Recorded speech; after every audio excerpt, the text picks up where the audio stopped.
Hello everyone, মই নয়ন আৰু আপোনালোকক মোৰ চেনেললৈ স্বাগতম জনাইছো।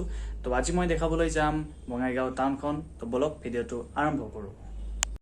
এইখন হৈছে বঙাইগাঁও আইন মহাবিদ্যালয়, বঙাইগাঁও ল কলেজ ইয়াতে, আৰু ইয়াতে ওচৰতে পেণ্ডেল বাছ ষ্টেণ্ডত দুৰ্গা পূজাৰ কাৰণে বিশাল আয়োজন। এইটো হৈছে Bongaigaon Borpara bus stand. Finally বজাৰৰ পৰা আহিলো আৰু আহোঁতে গাখীৰ আধা লিটাৰ লৈ আহিলো আৰু ক্ৰীম ৰল আনিলো। কিন্তু ক্ৰীম ৰলটো অলপ খাই চালো, কিন্তু বেয়া ওলাইছে। আপোনালোকক দেখাও, মানে কেতিয়াবা যদি আপোনালোকে বেকাৰীৰ পৰা বস্তু আনে, প্ৰথমতে আপোনালোকে ভালকৈ চাই আনিব, আৰু ৰাতিটো বিশেষকৈ নানিবই। মই আজি ৰাতি আনি কেনে ভুলে কৰিলোঁ। তো এয়া ক্ৰীম ৰল, চাওক অৱস্থা কেনেকুৱা, কলা কলা লাগি আছে একদম পুৰা।